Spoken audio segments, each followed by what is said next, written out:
அம்மன் அருள் TV நேயர்களுக்கு அன்பான வணக்கங்கள். உங்கள் பாரம்பரிய அருள்வாக்கு ஜோதிடர் பாலசுப்ரமணியன் அடியனின் அன்பு வணக்கங்கள். என்றும் குருவழியில் குருவை நேசிப்போம், குருவை போற்றுவோம். இப்போ நம்ம எதை பத்தி பார்க்க போறோம் அப்படின்னா, மாத பலன். நம்ம பார்க்கிறது ஆணி மாதம். தொடர்ச்சியா நம்ம தமிழ் மாத பலன் கொடுத்துக்கிட்டே வந்துட்டு இருக்கோம். ஆங்கில மாத பலனுமே வரிசையா கொடுத்துட்டு வந்துட்டு இருக்கோம். நம்மளுடைய வீடியோ பார்த்தீங்க அப்படின்னா கடைசி வரைக்குமே பாருங்க. அதுல நட்சத்திர ரீதியாகவும் ஒவ்வொருத்தருக்கும் என்ன பலன் நடக்கும் அப்படிங்கிற ஒரு விஷயத்தையும் நம்ம அப்ப இந்த மாதக்கோள்கள் பார்த்தீங்க அப்படின்னா இந்த ஆணி மாசம் இந்த கிரகங்கள்லாம் எங்கெங்க இருக்கு அப்படிங்கிற ஒரு விஷயத்த நம்ம பார்த்துருவோம்.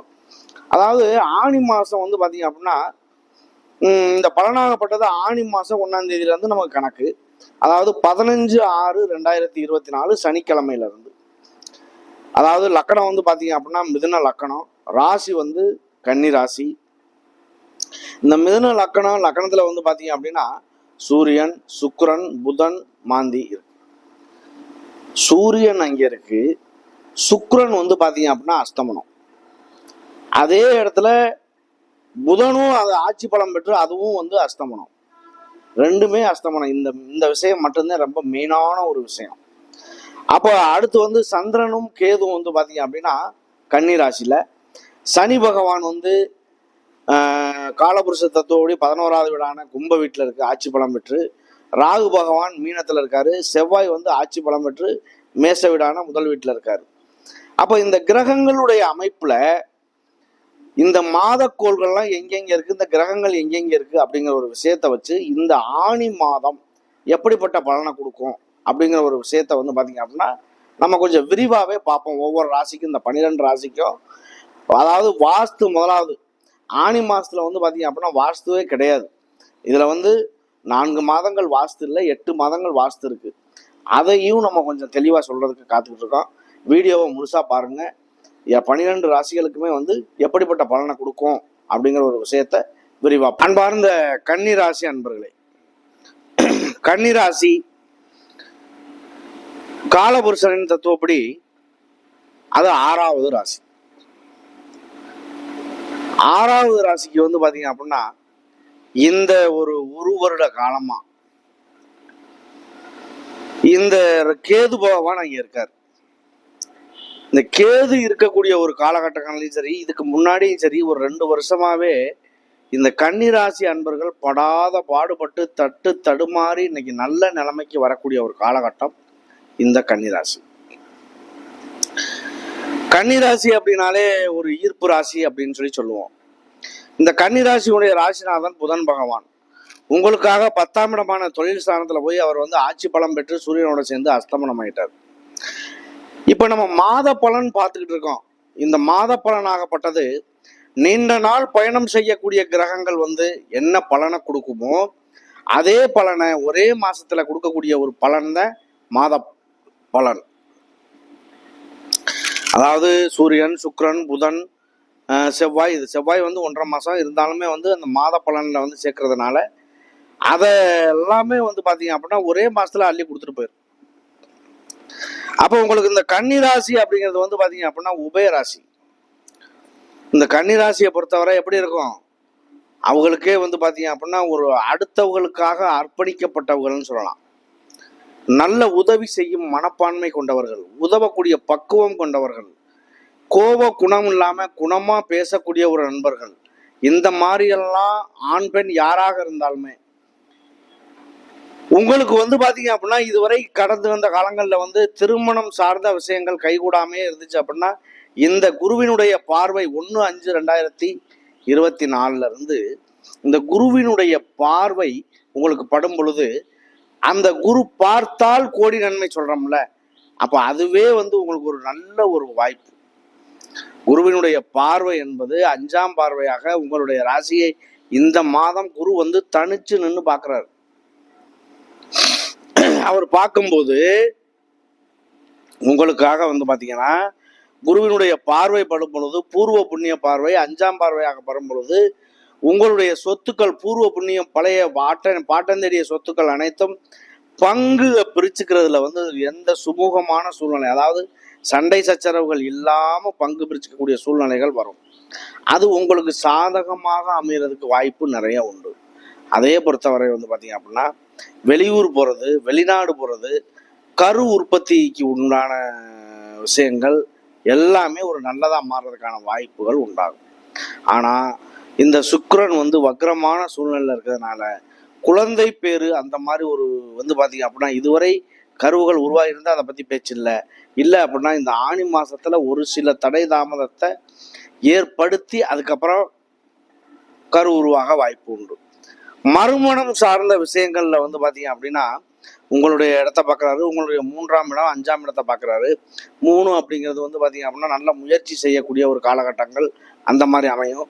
5ஆம் இடத்தை பார்க்கறதுனால ஆழ்மன எண்ணங்கள், அது இல்லாமல் 9ஆம் பார்வையாக பார்க்கறதுனால பூர்வ புண்ணிய ஸ்தானம், பாக்கியஸ்தானமும் கூட. அப்போ உங்களுக்கு வந்து பார்த்தீங்க அப்படின்னா 5ல் வந்துருக்கிறதுனால காதல் திருமணங்கள் கைகூடும்.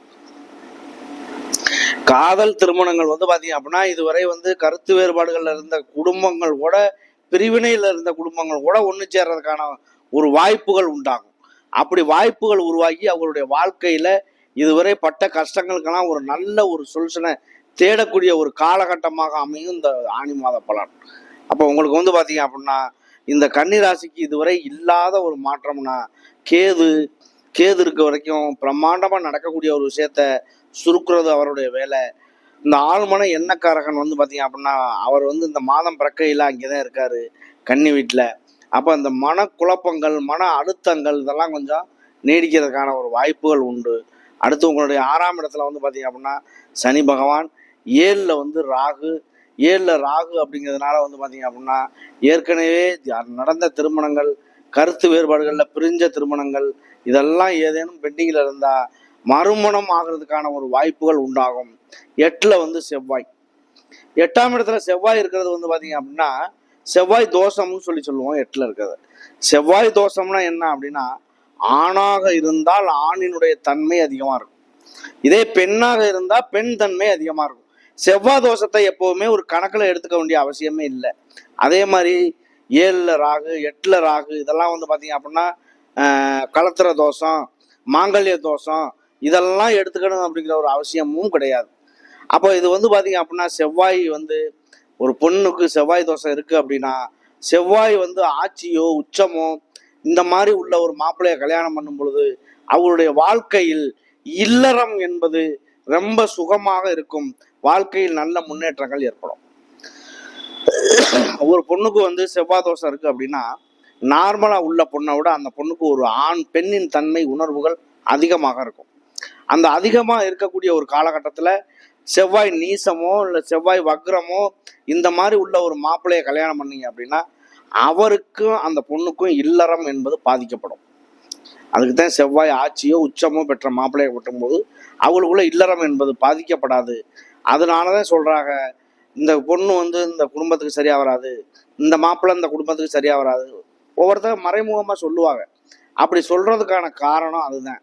அப்ப இதை பொறுத்தவரை வந்து பாத்தீங்க அப்படின்னா 9ஆம் இடமான பாக்கியஸ்தானத்துல குரு பகவான் இருந்து உங்களுடைய ராசியான கன்னி ராசியை 5ஆம் பார்வையாகவும், விருச்சக ராசியை 7ஆம் பார்வையாகவும், 3ஆம் இடத்தை உங்களுடைய 5ஆம் இடத்தை 9ஆம் பார்வையாகவும் பார்த்து, அவர் குரு பார்த்தால் கோடி நன்மை, அது நடக்கிறதுக்கான ஒரு வாய்ப்புகள் உண்டு. வாய்ப்புகள் எதுவாக இருந்தாலுமே ஏற்றுக்குங்க. இந்த கன்னி ராசி அதில் வந்து பார்த்தீங்க அப்படின்னா உத்திரம், அஸ்தம், சித்திரை 3 நட்சத்திரங்கள் உண்டு. உத்திரம் என்பது வந்து பார்த்தீங்க அப்படின்னா சூரிய பகவானுடைய நட்சத்திரம். சூரிய பகவான் உங்களுக்காக வந்து பார்த்தீங்க அப்படின்னா 10ஆம் இடமான தொழில் ஸ்தானத்திலிருந்து உங்களுடைய தொழில் மூலமாக உங்களுக்கு ஒரு வெற்றி வாய்ப்பை தேடி தருகிறார். இந்த பிரபஞ்சத்தில் 50 பூதங்கள் என்னென்ன மாற்றங்கள் ஏற்படுகின்றதோ அந்த மாற்றங்கள் எல்லாமே வந்து பார்த்தீங்க அப்படின்னா மனிதனுடைய உடல்லையும் ஏற்பட வாய்ப்பு உண்டு, மனிதனுடைய உடல்லையும் ஏற்படும். அதனாலே வந்து பார்த்தீங்க அப்படின்னா இந்த பிரபஞ்சமே வந்து பார்த்தீங்க அப்படின்னா பஞ்சபூத தன்மையில தான் இயங்குது. அதாவது இந்த 27 நட்சத்திரங்கள், 12 ராசிகள், 9 கிரகங்கள், இதை வந்து பார்த்தீங்க அப்படின்னா 48 நாள் நம்ம சொல்லுவோம். 48 நாள் ஒரு மண்டல பூஜை அப்படின்னு நம்ம சொல்லுவோம். இந்த ஒரு மண்டலம் என்பது இதுதான். 27 நட்சத்திரங்கள், 12 ராசிகள், 9 கிரகங்கள், இதனுடைய அடிப்படையில் வச்சுதான் அதை நம்ம சொல்றோம். இதெல்லாம் சூட்சமமான ஒரு விஷயம். 48 நாள் ஒரு மண்டபப்படி அப்படின்னு நம்ம சொல்றோம் அப்படின்னா, அந்த 48 நாள் ஒரு மனிதர் தன்னுடைய சுய கட்டுப்பாடோடு, அடக்கத்தோடு, அடக்க நெறி கொண்டு ஒரு தியான பயிற்சியில் ஈடுபடும் பொழுது அவருடைய வாழ்க்கையில நல்ல முன்னேற்றம், நல்ல ஒரு மனிதர் உடல்நிலையும் சரி, மனநிலையும் சரி, எல்லாத்தையுமே நல்ல நிலைக்கு கொண்டு போகக்கூடிய ஆற்றல் அவங்கள்ட்ட உண்டு. அப்போ நல்லவன் கெட்டவன் அப்படின்னு நம்ம சொல்றோம் அப்படின்னா ஒவ்வொரு கிரகத்தினுடைய அடிப்படையை வச்சு சொல்றோம். ஆனா அந்த 9 கிரகமே ஒவ்வொரு வகையான நன்மையை நமக்கு செய்யக்கூடிய ஒரு காலகட்டமாக அமையும் இந்த பிரபஞ்சத்துல. நமக்கு எல்லா வயசுலயும் எல்லா விதமும் கிடைச்சிடாது. எல்லா வயசுலயும் எல்லா விதமும் கிடைச்சிருச்சு அப்படின்னா அதனுடைய அருமை என்னன்னு தெரியாம போயிடும். போராடி போராடி கிடைக்கக்கூடிய ஒவ்வொரு விஷயமுமே அதுக்கு மதிப்பு மரியாதை அதிகமாகவே இருக்கும். சரி, இந்த உத்திர நட்சத்திரம் வந்து சூரியனுடைய நட்சத்திரம். சூரிய பகவான் வந்து பார்த்தீங்க அப்படின்னா கவர்மெண்ட்னு சொல்லலாம். இந்த கவர்மெண்ட் சார்ந்த விஷயங்கள்ல ப்ரமோஷன் கிடைக்கிறது, கவர்மெண்ட் சார்ந்த விஷயங்கள்ல சம்பள உயர்வு, மற்ற விஷயங்கள் எல்லாமே கிடைக்கிறதுக்கான ஒரு வாய்ப்புகள் உண்டு. இந்த பொறுத்தவரை இந்த ராசியை பொறுத்தவரை வந்து பார்த்தீங்க அப்படின்னாக்கா இந்த விருச்சக ராசியாக இருக்கட்டும், துலா ராசியாக இருக்கட்டும், கன்னி ராசியாக இருக்கட்டும், எல்லாமே வந்து பார்த்தீங்க அப்படின்னா குருவினுடைய பார்வை என்பது இன்றைக்கு நல்ல நிலையில் இருக்கிறதுனால நல்ல மாற்றங்கள் உருவாக வாய்ப்பு உண்டு. குரு என்பவர் வந்து பார்த்தீங்க அப்படின்னா முற்றிலும் சுப கிரகமான சுபரு அப்படின்னு சொல்லி சொல்லுவோம். அவர் வந்து பார்த்தீங்க அப்படின்னா பூவோடு சேர்ந்து நாரும் வணக்கம் கேள்விப்பட்டிருப்போம். இனி அவர் வந்து பார்த்தீங்க அப்படின்னா இந்த மாற்றங்கள் ஏற்படுறதுக்கு அவர் வந்து பார்த்தீங்க அப்படின்னா ஒரு நல்ல ஒரு காரகர் தான். குழந்தைகள் படிப்பாக இருக்கட்டும், வெளியூர் வெளிப்பயணங்களாக இருக்கட்டும், மற்ற விஷயங்கள் எல்லாத்துக்கும் நன்மை தரக்கூடிய ஒரு கிரகம் அப்படின்னா குரு பகவான். இதில் வந்து அஸ்த நட்சத்திரம் 2. அஸ்த நட்சத்திரம் சந்திரனுடைய நட்சத்திரம். சந்திர பகவானுடைய நட்சத்திரக்காரர்கள் வந்து பார்த்தீங்க அப்படின்னா இதுவரை இல்லாத மாற்றங்களை சந்திச்சு நல்ல ஒரு முன்னேற்றத்துக்கு வர்றதுக்கான ஒரு வழிவாய்ப்புகள் கிடைக்கும், பயப்பட வேண்டாம். அடுத்து வந்து பார்த்தீங்க அப்படின்னா சித்திரை நட்சத்திரம். சித்திரை நட்சத்திரம் என்பது செவ்வாயுடைய நட்சத்திரம். இந்த செவ்வாய் அப்படின்னாலே வந்து பார்த்தீங்க அப்படின்னா முருகன்னு அர்த்தம். முதலாவே நம்ம இந்த விஷயத்த சொல்லியிருக்கணும். நமக்கு இந்த செவ்வாயினுடைய அனுக்கிரகம் பெற்று இந்த முருகப்பெருமானின் அருள் பெற்று அவருடைய ஆலயத்திலிருந்து பேசுறதுக்கான நமக்கு வாய்ப்பு கிடைச்சிருக்கு. அது வரைக்கும் ஒரு நன்றியை தெரிவிச்சுக்குவோம். அதாவது இதுவரை வந்து பார்த்தீங்க அப்படின்னா ஒரு கோயில்ல இருந்து வீடியோ போடுங்க, அங்கேருந்து வீடியோ போடுங்க, இங்கேருந்து வீடியோ போடுங்கன்னு நிறைய பேர் நமக்கு ஆலோசனை பண்ணியிருக்காங்க. அப்படிப்பட்ட ஒரு நபர்கள் எல்லாருக்குமே நம்ம சொல்லிக்கிறது என்னன்னா, நம்ம நிறைய கமாண்டுக பண்ணுறீங்க, எல்லாத்தையும் படிக்கிறோம், ரிப்ளை பண்ணுறோம்.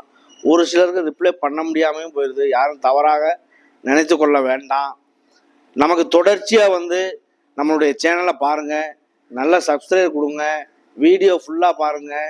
அது இல்லாமல் வந்து பார்த்தீங்க அப்படின்னா இந்த சித்திரை நட்சத்திரம் வந்து காலற்ற நட்சத்திரம், தலையற்ற நட்சத்திரம், உடலற்ற நட்சத்திரம்னு சொல்லி 3 நட்சத்திரங்களாக பிரிக்கிறாங்க. அதில் வந்து இது வந்து பார்த்தீங்க அப்படின்னா 2 பாதங்கள் ஒரு ராசியில், இன்னும் 2 பாதங்கள் இன்னொரு ராசியில், 3 நட்சத்திரமே அதே மாதிரி தான் வரும். அப்போ உங்களுக்கு வந்து பார்த்தீங்க அப்படின்னா உத்திராடம், ஹஸ்தம், சித்திரை 3 நட்சத்திரங்கள் எதுவாக இருந்தாலும் இந்த சனி பகவான் 6ல் இருக்காது, ராகு கேது 7ல் இருக்கு, செவ்வாய் 8ல் இருக்கு, 9ஆம் இடமான பாக்கியஸ்தானத்தில் வந்து பார்த்தீங்க அப்படின்னா குரு பகவான் இருக்கார்.